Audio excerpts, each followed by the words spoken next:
singkatnya, apakah semua orang puasa pasti bertakwa? Ya, tanya-tanyakan Al-Quran. Apa jawaban Allah di Al-Quran? Dijawab langsung di ayat Siyam. Al-Baqarah ayat 183. Ya ayyuhalladzina amanu kutiba alaikumus kama kutiba alal ladzina min la'allakum. Nah, kalimat tattaqun itu diawali dengan kata la'allakum. La'alla itu namanya harfu taraji. Saya ulang ya, di ilmu nahwu la'alla disebut harfu taraji. Al-Imam As-Suyuti berkomentar begini. Setiap ada satu harapan, keinginan besar yang ingin dicapai, tapi diawali dengan kata la'alla atau la'allakum, ini menunjukkan bahwa harapan itu, alhamdulillah, harapan itu tidak mungkin bisa dicapai kecuali dengan kesungguhan, keseriusan. Jadi ketika Allah menutup kalimat puasa, ayat puasa dengan kata la'allakum, seakan memberi kesan tidak semua orang puasa akan mendapatkan kenaikan takwa dan jaminan 4 kemuliaan tadi kecuali orang yang serius puasanya, orang yang sungguh-sungguh puasanya. Karena itulah untuk menunjukkan kesungguhan itu, bagian terakhir kita, Nabi memberikan 3 amalan utama. Saya akan bacakan dengan cepat 3 amalan utama yang dikuatkan oleh beliau kepada para sahabat sebelum tiba Ramadan. Dan sampai sekarang menjadi kurikulum Ramadan Nabi. Jadi kalau ibu bapak ingin mengeluarkan kurikulum Ramadan Nabi, nanti bikin agenda saat Ramadan. Ya, supaya nggak pusing nanti. Kalau masuk hari pertama apa yang dikerjakan, hari kedua apa yang dikerjakan, subuh apa, siang apa, sore apa. Cuman nanti saya berikan 3 yang pokok ini. Ada 3. 1, meningkatkan sholat. Saya ulang ya, meningkatkan apa? Sholat. Kalau meningkat secara singkatnya berarti bertambah dari yang sekedar fardu, tambah dengan apa? Sunnah. Maka dari sekarang keluarkan semua jenis sholat-sholat sunnah. Keluarkan dari sekarang apa saja, siang dan malamnya. Yang rawatib ada berapa rawatib? Rawatib 12. Ya, rawatib itu yang melekat dengan sholat fardu dan menentukan untuk memperbaiki sholat fardu.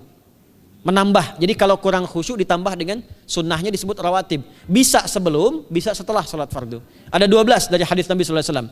Man shalla isnatai asyrata rak'atan, siapa yang sholat 12 rakaat fi yaumin wa lailatin, yang mengiringi sholat fardu siang dan malam, ya, bunyalahu bihinna baitun fil jannah, maka akan dibangunkan baginya satu rumah di surga kalau konsisten menunaikan 12 itu sampai meninggal dunia.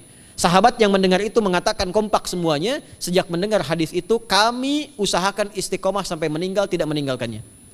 12 itu 2 sebelum subuh, cepat. 4 sebelum zuhur, 2 setelah zuhur, 2 setelah maghrib, 2 setelah isya. 2 rakaat sebelum subuh, 4 rakaat sebelum zuhur. Kalau nggak bisa 4 rakaat karena terbatas waktunya, boleh 2 rakaat khusus untuk sebelum zuhur. Kalau nggak bisa 4, boleh berapa? 2. Dalilnya hadis Ibnu Umar radhiyallahu taala anhuma. Kata beliau, hafidtu asyra rakaatin, saya hafal 10 rakaat dari Nabi sallallahu alaihi wasallam salat sunnah. Maka menyebutkan sebelum zuhur 2 rakaat. Baik, jadi 12 ya, 2 sebelum subuh, 4 sebelum zuhur, 2 setelah zuhur, 2 setelah maghrib, 2 setelah isya. Ini yang disebut dengan rawatib. Jamak dari kata ratib. Di luar ini mutlak. Mutlak ini ada yang berdampingan dengan sholat fardu, ada yang terpisah. Contoh yang berdampingan, 4 rakaat sebelum asar. 4 rakaat ini bukan disebut rawatib, tapi sholat mutlak. Cuma waktunya berdampingan dengan sholat fardu. Jadi dia nggak memengaruhi sholat fardu, cuma punya keutamaan sendiri. Apa keutamaannya? Hadis Ibnu Umar radhiyallahu taala anhuma, ketika beliau menyampaikan qala Nabi sallallahu alaihi wasallam rahimallahu ra'an shalla qabla al-asri arba'an. Allah akan menambahkan rahmat pada orang yang terbiasa sholat 4 rakaat sunnah sebelum sholat asar. Jelas ya?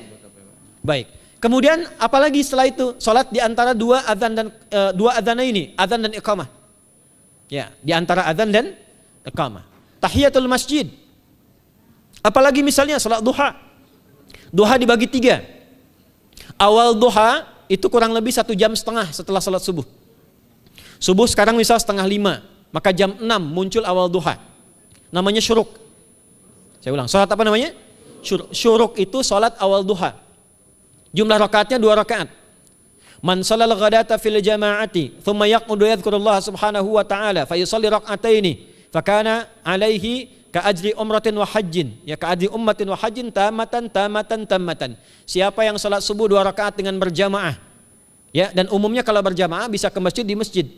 Kalau tak mampu ke masjid, tunaikan di rumahnya. Setelah itu tidak beranjak dulu. Dia duduk untuk berzikir kepada Allah. Zikir itu bisa baca Quran. Quran surah 15 ayat 9 itu Quran disebut dengan zikir. Quran surah 54 ayat 17, 22, 32, 40 itu Quran disebut dengan zikir. Bisa baca Quran, bisa berdoa. Doa disebut dengan zikir. Quran surah ke-7 ayat 205. Ya. Bisa dengan apa lagi? Bertafakur, ya, mengaji, ta'lim, itu disebut dengan zikir. Ali Imran ayat 190 191. Alladzina yadhkuruna Allaha qiyaman wa qu'udan wa 'ala junubihim wa yatafakkaruna fi khalqis samawati wal ard, ya, disebut dengan zikir. Bisa bertasbih. Zikir pagi petang, kalimat-kalimat thayyibah, ada itu di Quran surah keempat ayat 103. Jadi habis salat subuh zikir dulu. Doa dulu, zikir dulu, belajar dulu, tafsir dulu. Setelah itu muncul syuruk. Perjalanannya disebut isyraq, melewati masyrik, satu tombak bayangan, dia sholat 2 rakaat, itu pahala sholatnya senilai haji dan umrah. Bukan sudah haji, bukan. Mau kemana? Ibu mau haji dulu? Tidak. Ya, hajinya nanti, bulan Dzulhijjah. Tapi senilai haji dan umrah, itu 2 rakaat. Awal duha disebut apa? Syuruk. Pertengahan duha, sekitar jam 9, jam 10. Jumlahnya 2 sampai 4 rakaat. Ya, 2 sampai 4 rakaat. Apa fungsinya? 1, mengganti seluruh zikir yang ada dalam tubuh kita. Mata berzikir, telinga berzikir, lisan berzikir, bisa diganti dengan 2 rakaat duha. Itu waktunya pertengahan duha. Kurang lebih dari jam 8, 9, 10 lah, kurang lebih 3 jam itu. Ya. Yang kedua, bisa menghambat atau menghentikan, menahan satu musibah umum. Misal ada kebanjiran nih atau macet nih. Orang-orang kena macet, bapak yang biasa sholat duha pertengahan itu tiba-tiba ditolong oleh Allah, dibebaskan. Tiba-tiba ada orang datang, Pak lewat sini di sana macet. Atau dibimbing ada kontraflow, itu manfaatnya duha tuh. Yang pertengahan. Yang terakhir adalah akhir duha, sekitar jam 10 sampai jam 11 menjelang ke zuhur.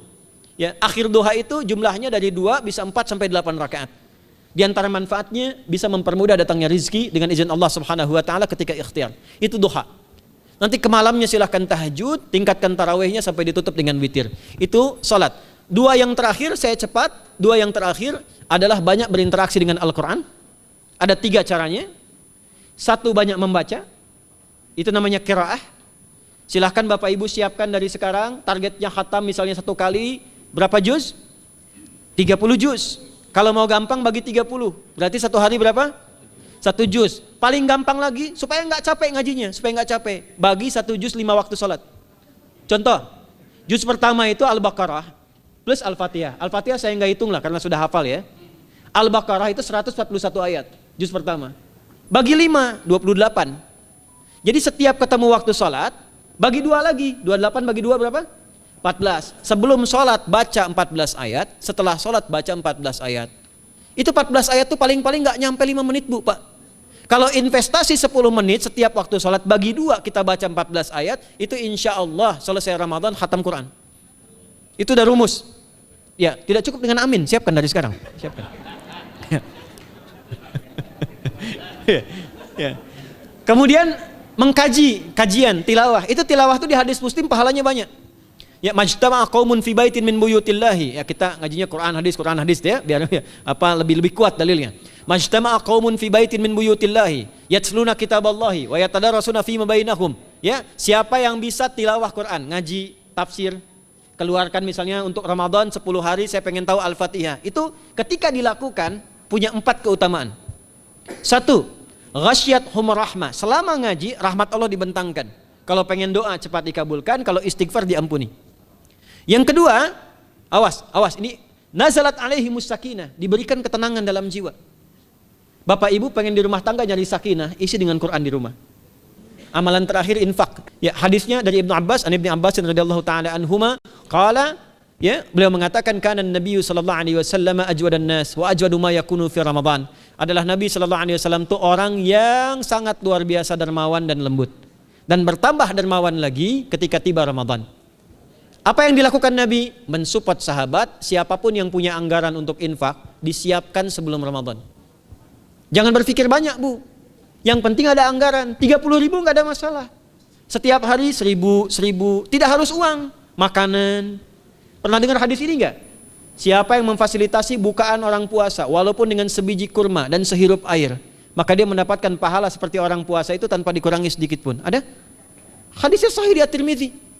Tapi bukan berarti nyari kurma ke Tanah Abang setiap hari 1. terus minumnya satu sedotan aja ganti-ganti dah. Ya, maksudnya apa? Yang paling minimal kita bisa keluarkan. Itu pahalanya 700 kali lipat dikali 10.